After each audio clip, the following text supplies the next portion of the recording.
Unless you've been living under a rock, which is pretty much like most people are who are outside the Bitcoin space anyway. This tweet got dropped last week from good old Nic Carter, and it was directed to the Bitcoin maxis after the SEC decided to file court cases against Binance and against Coinbase. So for all the people who looked at this sort of thing and just went, oh God, I ain't reading all that crap, just too much waffle and too much moaning about Bitcoiners, I figured I'll do everyone a service. I'll actually read it out for everyone. So bear with me. If you're somewhat new to the space and you're wondering why self-professed Bitcoiners today cheered on the SEC attacks against the two most important Bitcoin companies of all time, Coinbase and Binance, let me explain. There's people who use Bitcoin, aka Bitcoiners, the vast majority of ordinary people. And there's people that turn Bitcoin into a secular cult. Call this latter group laser eyes or maxis. Whatever you want, they know who they are. We know who they are. There is no uncertainty about this. They are people that elevated Bitcoin from a mere tool to a belief system, a way of life. They like to quibble over the language, but everyone knows who they are.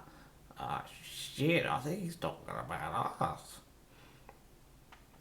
The vast majority of these cult adherents are actually new to Bitcoin. Well, not really, but anyway.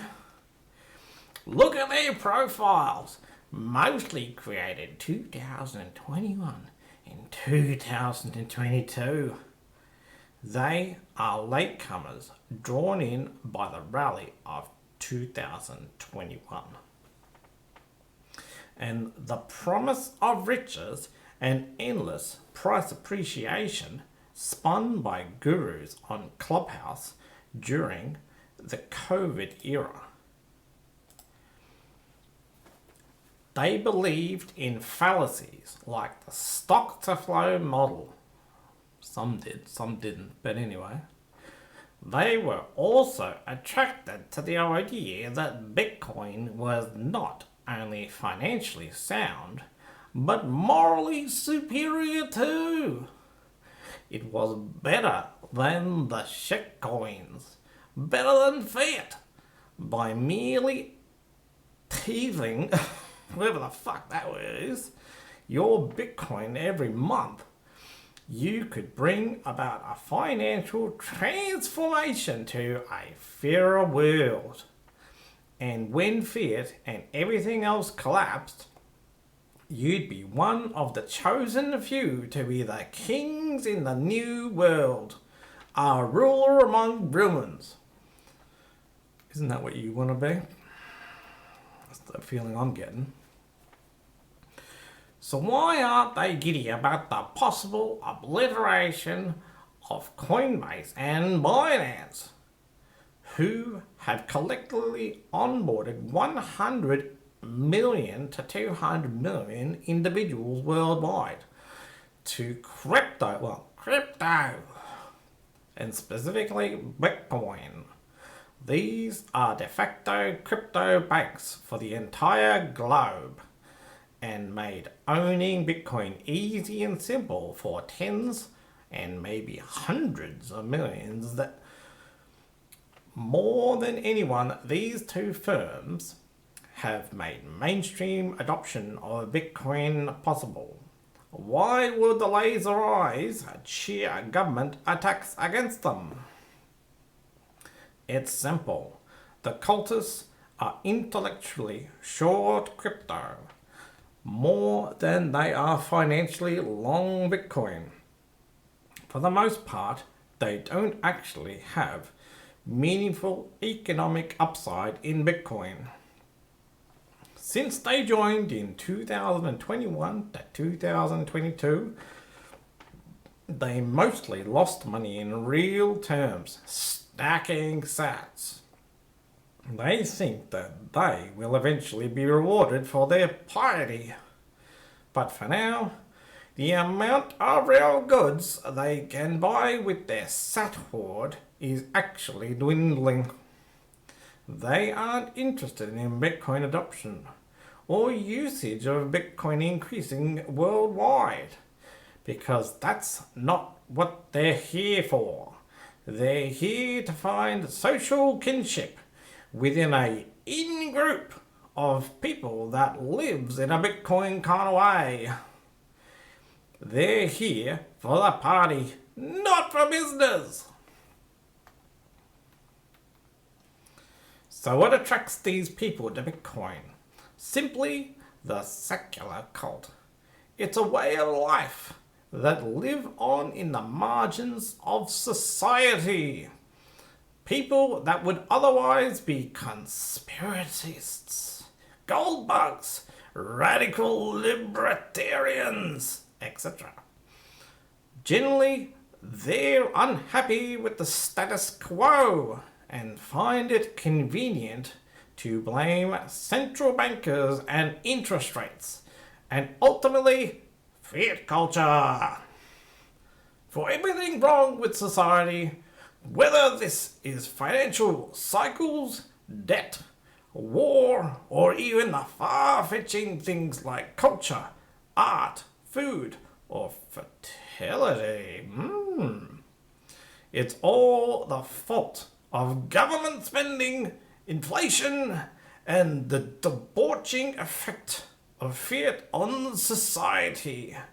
These people believe that they can find a kind of liberation in Bitcoin, especially one that comes at the expense of their fellow man, who they believe is condemned to a kind of financial hellfire that will purge all fiat. Sodom and Gomorrah style, the great flood will come and only Bitcoin will remain.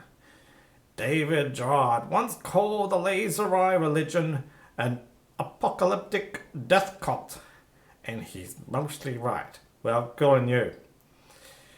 The entire ideology is premised on the end of fiat, the end of degeneracy, of debt binges, of credit, of legacy, and all of its symptoms in society, and the rebuilding of society around a more honest monetary foundation after a period of complete destruction and anarchy, of course. Of course, there's a kernel of truth in everything here, but there's a vast difference between plain observations and the crafting of literal secular cult around these ideas. You're making it all up. Laser ideas or Bitcoin maximalism isn't like a religion. It's literally one. It has everything a religion has, and it makes specific claims about Genesis, piety, and salvation. Oh. There's a doctrine of absolution and salvation. Any sin, no matter how heinous, is forgiven if you repent, forsake shitcoins, and embrace Bitcoin. They really mean this too. I mean, look at some of the most prominent Bitcoin maxi gurus with grim pasts involved in shilling ICOs to retail, all forgiven post-Bitcoin baptism. There's a conception myth. Bitcoin was created in a uniquely perfect and fair way. Nothing else can come close to that, and nothing like that can ever exist again. Only Satoshi's divine proof of work and lack of pre-mine can foster a truly global, decentralized commodity money. There's religious texts, Satoshi's original scripture, the white paper, the forum posts, and the subsequent exegesis. The Bitcoin Standard, and many others. There's specific cultural rituals, eating meat, shooting guns, promoting masculinity, hierarchy, and the nuclear family. Disdaining progressivism and feminism and endorsing a kind of anti-Semitism and privation. There's that stupid word again. Stack your sats every 2 weeks from your paycheck. And even if you're losing money, which this class of 2021 Bitcoiners generally have done, you are still doing good. Because it's working for the benefit of the Church of Bitcoin. Contrary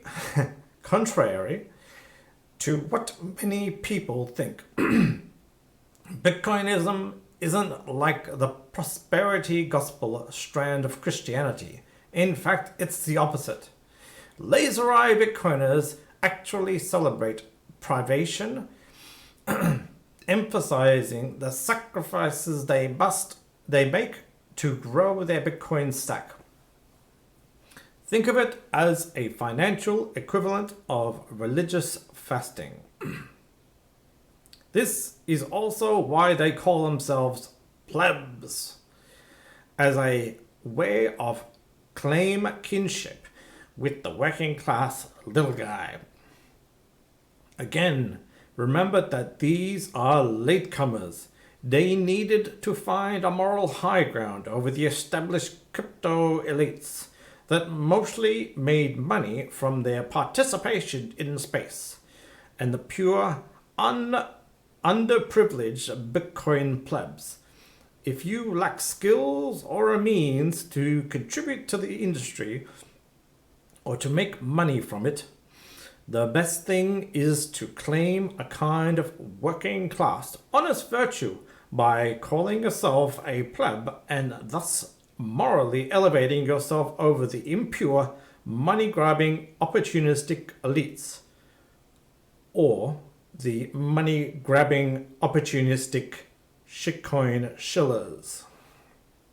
There's an eschatology, the fiat apocalypse, hyperinflation, great debt bubble is coming, and no financial asset will be spared, except for the chosen one, Bitcoin. After the rapture, the Bitcoiners will inherit the earth, and a handful of sats in your wallet today will buy city blocks in the future. You may be a mere pleb today, but you are a baron tomorrow.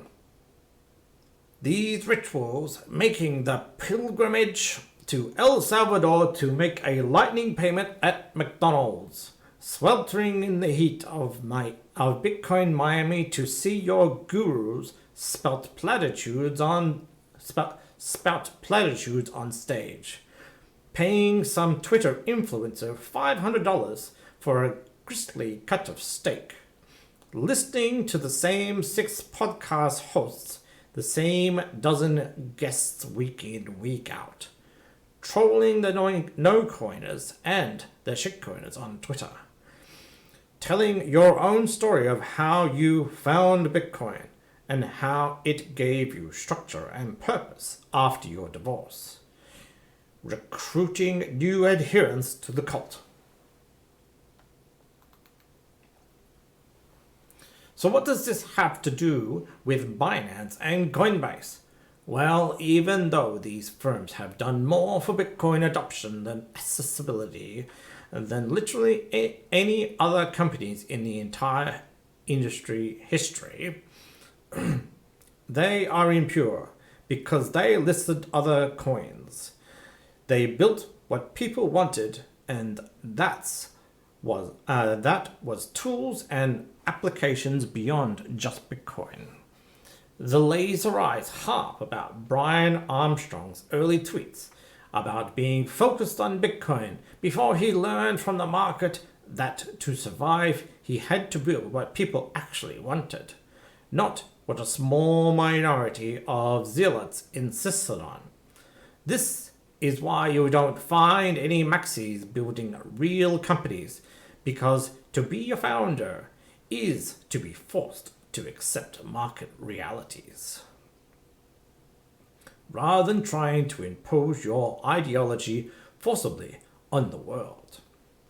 Binance and Coinbase may have had questionable listings and product decisions, and to be clear, they're very different companies with different regulatory strategies and risk appetites. So I don't mean to imply they are similar in that respect, but they did provide the tools for Bitcoin and to achieve global adoption in a way that wasn't possible before. But these laser eyes see the world through a different lens of sacred and the profane. They aren't focused on Bitcoin's success. They would rather live in a world of purity in which Bitcoin is marginal and niche, but all competing coins have failed. Then a fallen world in which Bitcoin is much bigger, but other blockchains survived and thrived. To live in this second world would be to admit that Bitcoin wasn't special and uniquely good and moral, but it was simply a tool, one tool among others, some of which proved more successful and adaptive. If this second world came to pass, Bitcoiners would have to accept that their God was a false one, that their faith was misplaced, and that their ordained future didn't and would never occur. Even if the fiat apocalypse did come, the Bitcoiners weren't uniquely saved, but others were too. And believe it or not, this actually goes on. Imagine a Christian getting to Heaven's Gate and realizing their God wasn't God, but instead Allah, or Krishna, or Zeus, or Thor, and then seeing sinners and heathens ascending the stairs to the holy gates too. That's Bitcoiners realizing that they bet on the wrong horse. Where is it? I ain't reading all that shit. I'm done. I don't know where it's gone. Oh, this is it. This is actually it. That's stuff. I'm not going to read the rest. Oh, I've had enough. Honestly, butt hurt. Just butt hurt.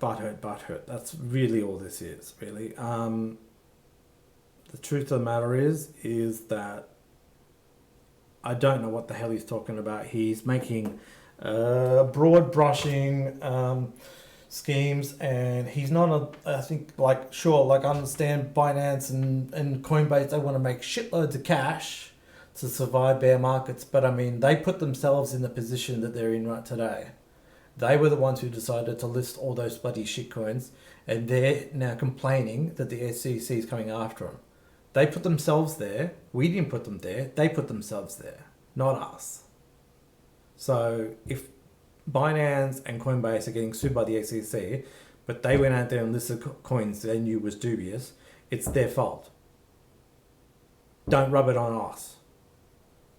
Sick of this shit.